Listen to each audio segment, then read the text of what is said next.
Hello students, कल हम BSc second year में पेपर थर्ड के अंतर्गत यूनिट थर्ड में जो टॉपिक डिस्कस कर रहे थे थर्मो रेगुलेशन। इसमें कल हमने थर्मो रेगुलेशन क्या होता है इसके बारे में बात की थी। इसमें हमने थर्मो रेगुलेशन के बेस पे टाइप्स ऑफ एनिमल्स को भी डिस्कस किया था। इसमें हमने कल होम्योथर्मिक एनिमल्स, फाइकिलोथर्मिक एनिमल्स के बारे में बात की थी। आज हम इसके आगे के पार्ट को डिस्कस करेंगे। आपका जो नेक्स्ट जो टॉपिक था इसके अंतर्गत एंडोथर्मिक एनिमल्स। एंडोथर्मिक एनिमल्स की अगर हम बात करें तो यह एनिमल ऑक्सीजन मेटाबॉलिज्म के कारण पर्याप्त एनर्जी उत्पन्न करने में सक्षम होते हैं ताकि बॉडी टेम्परेचर कांस्टेंट बना रहे। ऐसे जीव यानी ऑर्गेनिज्म या एनिमल्स एंडोथर्मिक कहलाते हैं, जैसे एप्स में आपके पक्षी वाला जो ग्रुप है, क्लास है तथा मैमेलिया। नेक्स्ट है इक्टोथर्मिक एनिमल्स। ये है एनिमल्स इक्टोथर्मिक एनिमल्स। यह एनिमल एनर्जी प्रोड्यूस कम तथा कंडक्शन यानी संवहन अधिक करते हैं, अतः इनको बॉडी टेम्परेचर मेंटेन करने के लिए एनवायरमेंटल टेम्परेचर की आवश्यकता पड़ती है। इन्हें इक्टोथर्मिक कहा जाता है। यानी एंडोथर्मिक की अगर बात की जाए तो इसमें एनर्जी जो है ऑक्सीजन मेटाबॉलिज्म के कारण बॉडी के अंदर ही उत्पन्न हो जाती है, लेकिन जो इक्टोथर्मिक एनिमल्स हैं इनमें क्या होता है, एनर्जी एनवायरमेंटल टेम्परेचर से ली जाती है, इसलिए इक्टोथर्मिक कहलाते हैं। अब बात करते हैं effect of low temperature. Animals का कोल्ड के प्रति रेस्पॉन्स भिन्नता रखता है। इनमें से कुछ एनिमल्स माइग्रेट कर जाते हैं तथा जो एनिमल्स इन कंडीशन में रहते हैं वह अपने आप को कोल्ड के अनुसार मोल्ड कर लेते हैं, यानी मॉडिफाइड कर लेते हैं, अनुकूलित कर लेते हैं या एडप्ट कर लेते हैं।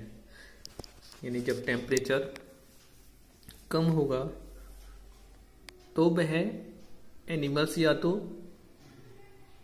गर्म स्थान वाले एरिया में चले जाएंगे यानी माइग्रेट कर जाएंगे, या फिर उस कंडीशन को एडेप्ट कर लेते हैं।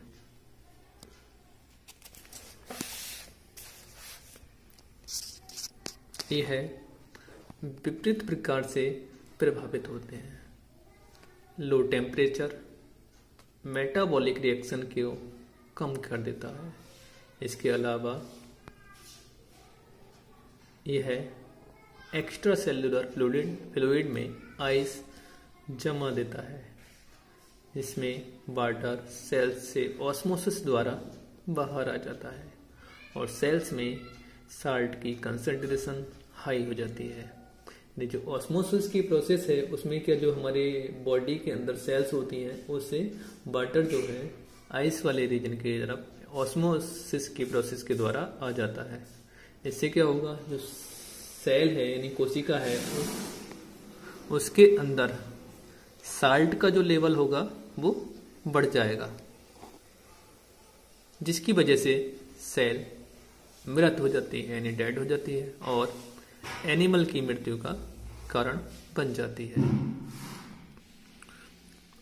लो टेम्परेचर की कंडीशन का सामना करने हेतु फिनोमिना ऑफ एंटी फ्रीजिंग अथवा बर्फ न जमने देने वाला पदार्थ बॉडी मैटर में प्रेजेंट रहता है। यह है ऑस्मोटिक कंटेंट यानी परासरणीय मात्रा बढ़ाकर फ्रीजिंग पॉइंट कम करता है और एनिमल्स को जमने से बचाता है। यह पोइकिलोथर्मिक में ज़्यादा देखा जाता है, यानी जो पोइकिलोथर्मिक एनिमल्स होते हैं उनमें एंटी फ्रीजिंग मैटर प्रेजेंट होता है। अब बात करते हैं इफेक्ट ऑफ हाई टेम्परेचर। जिस प्रकार लो टेम्परेचर लीथल यानी प्राणघातक होता है, इसी प्रकार से हाई टेम्परेचर भी एनिमल्स की मेटाबॉलिक रिएक्शन को प्रभावित करते हैं। एक्वेटिक एनिमल्स की अपेक्षा टेरेस्ट्रियल तथा एरियल एनिमल पर हाई टेम्परेचर का अधिक प्रभाव पड़ता है। यानी जो जलीय जीव हैं उनकी तुलना में टेरेस्ट्रियल यानी स्थलीय, एरियल यानी जो वायु में मिलते हैं, वायुमंडल में रहते हैं या निवास उड़ते हैं, उनमें क्या होगा, हाई टेम्परेचर का अधिक प्रभाव पड़ता है। जो जल में रहेंगे उनमें जो टेम्परेचर का प्रभाव होगा वो ना के बराबर होगा, क्योंकि वह वाटर बॉडी में प्रेजेंट है।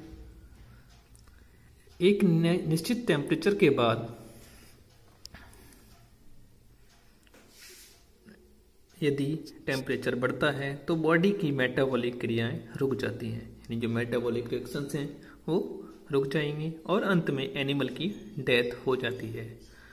जब मेटाबॉलिक रिएक्शंस अगर बॉडी के अंदर नहीं होंगी तो हमें एनर्जी नहीं मिलेगी, बाकी बहुत सारी चीज़ें हैं जो प्रभावित होती हैं, जिससे हमें क्या होगा, एनिमल की डेथ हो जाती है।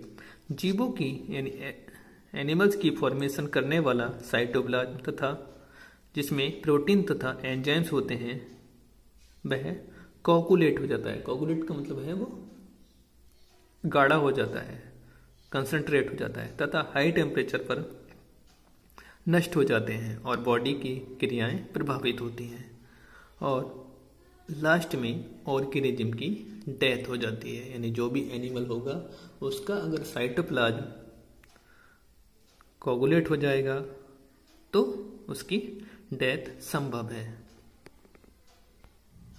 अब बात करते हैं mechanism of heat regulation in पाइकोथर्मिक्स।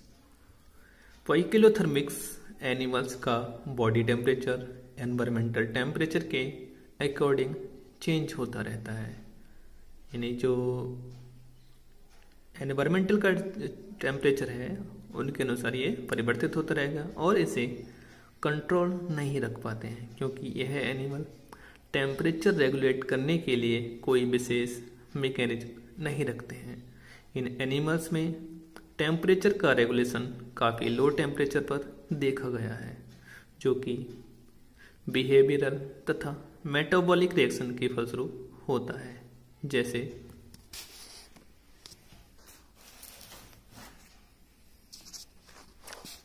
बहुत से रेप्टाइल्स सनलाइट में बाहर आ जाते हैं और सनरेज को एब्जॉर्ब करके एनिमल एनर्जी उत्पन्न करते हैं।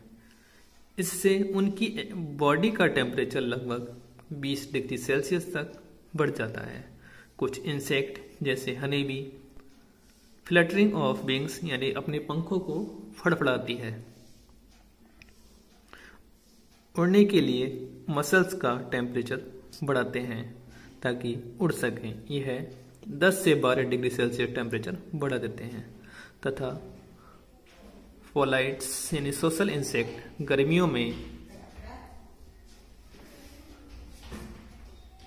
अपने विंग्स को फैलाकर कूलिंग इफेक्ट शो करते हैं और ज़्यादा गर्म होने पर यह अपने हाइव में वाटर डालते हैं यानी पानी डालते हैं ताकि एवापोरेशन द्वारा कूलिंग बनी रहे।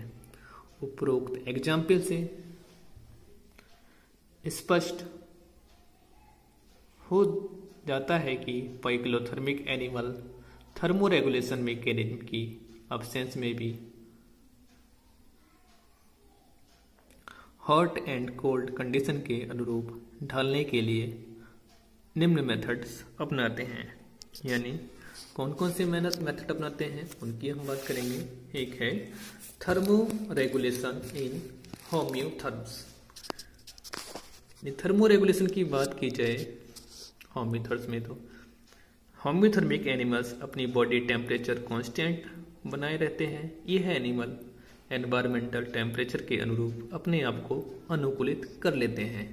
इनमें थर्मो रेगुलेशन की निम्न विधियां पाई जाती हैं, जैसे विंटर में यानी जाड़ों के टाइम बॉडी से ऊष्मा की हानि होती है तथा यह कमी बॉडी सरफेस का टेम्परेचर भी कम कर देती है, जिससे एनवायरनमेंट और एनिमल की बॉडी के बीच के टेम्परेचर का अंतर कम हो जाता है और एनवायरनमेंट को दी गई हीट कम हो जाती है और एनिमल में ही स्टोर रहती है और ये कंडक्शन यानी संवहन द्वारा भी हीट का लॉस करते हैं। यह मोस्टली होम्योथर्मिक में देखा गया है क्योंकि इनमें मेटाबॉलिक रिएक्शन की रेट कम होती है। यह बॉडी सरफेस द्वारा टिश्यू के बीच इंसुलेटिंग लेयर की प्रेजेंस में कम की जा सकती है। इसमें फैट लेयर, फर तथा पंख इंसुलेटिंग लेयर का वर्क करते हैं। इसी प्रकार समर के टाइम स्वेट ग्लैंड्स यानी जो पसीने वाली ग्रंथियां होती हैं के द्वारा टेम्परेचर को रेगुलेट किया जाता है। इसी के अंतर्गत आपके शॉर्ट नोट बनते हैं हाइबरनेशन, इसको कि हम शीत निद्रा बोलते हैं। विंटर के टाइम फूड कम मात्रा में उपलब्ध होता है और मेटाबॉलिक रेट सामान्य रखने के लिए फूड की आवश्यकता होती है। कभी कभी भूख के कारण यह मृत भी हो जाते हैं, इसलिए यह हाइबरनेशन की क्रिया करते हैं क्योंकि उस समय यह एनिमल्स डार्क रीजन में चले जाते हैं और इनकी सभी जीवन संबंधी क्रियाएं जैसे हार्ट बीट, रेस्पिरेशन आदि समान प्रकार से चलती हैं तथा बॉडी टेम्परेचर कम होने से इनकी मेटाबॉलिक रिएक्शन की दर कम हो जाती है। हाइबरनेशन के टाइम पर यह रिजर्व फूड मटेरियल पर ही डिपेंड रहते हैं और क्योंकि यह बहुत ही कम क्रियाएं करते हैं इसलिए यह स्लीपिंग कंडीशन कहलाते हैं। सामान्यतः हाइबरनेशन की क्रिया पूरी सर्दी तक चलती है। एग्जाम्पल रोडेंट्स, इंसेक्टिवोरस आदि, यानी जो रोडेंट्स हैं तथा इंसेक्ट्स हैं आदि। एस्टिवेशन हाइपोथर्मिक कंडीशन यानी अल्पतापी से बचने के लिए एनिमल्स हाइबरनेशन अपनाते हैं, जबकि हाइपरथर्मिक यानी अतितापी कंडीशन से बचने के लिए एनिमल एस्टिवेशन की क्रिया अपनाते हैं, जैसे मोलस्कन, फिशेस,